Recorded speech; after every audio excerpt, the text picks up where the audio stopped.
vedra hani ji 500 sal, ji 1000 sal tariha ve ne belli ama ciki tarihi yani ligor velatê me ligor tarihi bölge gehene îro em ê bên Hesenkeyfê Hegergê Darayê ev jî aynen cîkî wek wê yê û belkî daha jê jî qedîmtir e wexta mesela bê araştırmışkirin mesela li ser bê sekinandin vir jî cîkî xweş e ji yer dibêjin şikeftê birbirê kevirê wê meşhûr e zamanê wê de insanê me ailê me bavê me kalkê me mesela li vê dirahanê wexta berfê giran bi ser wan dihatine ziftanê herî çetin bi ser wan dihatine li vê dirahanê hatine heywan anîne vê dirahanê di vê derê de barınmış bûne li vê dirahanê yani yaşanmış bûne ama kaberî wê jî îja çi qasî insan lê yaşamış bûye ew ê hanî nebellî yani.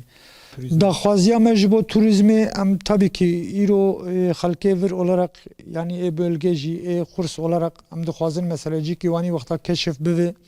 Tabii ki ji insanê me re ji halkê me re ji milletê me re en azından geçim kaynakı jî ve sağlanmış bibe insanê me giş feqîrin insanê me giş bi çolatî kevin mesela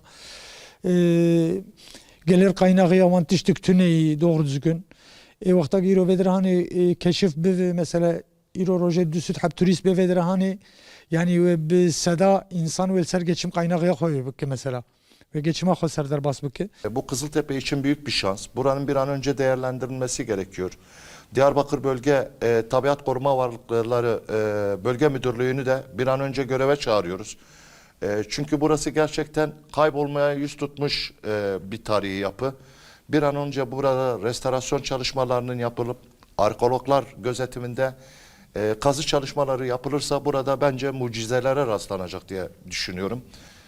Burası hemen Kızıltepe merkezle buranın arasında 15 kilometrelik bir mesafe var. Orada bizim tarihi bir ulu camimiz var. Rivayetlere göre şöyle anlatılıyor. Buradan kesilen taşlar bir şekilde tünel vasıtasıyla bu tünel tam Ulu Cami'ye kadar yani 15 kilometrelik mesafe içerisinde bir tünel yapılmış ve taşlar buradan oraya doğru taşınmış. Tabii bunu arkeologlar bir şekilde incelerlerse, irdelerlerse, bir şekilde gün yüzüne çıkarırlarsa bu tarihi bence dünya buraya gelecek diye düşünüyorum. Biz derinlerine doğru gidemiyoruz çünkü kaybolacağız burada. O kadar büyük devasa mağaralara sahip ki biri diğeriyle bağlantılı. O nedenledir ki buraya yine de diyorum hem güvenlik tedbirlerinin alınması gerekiyor burayla ilgili. Çevre düzenlemesinin yapılması gerekiyor. Burayı bir şekilde biz koruma altına alıp şu anda yaşayan topluma hediye etmemiz gerekiyor.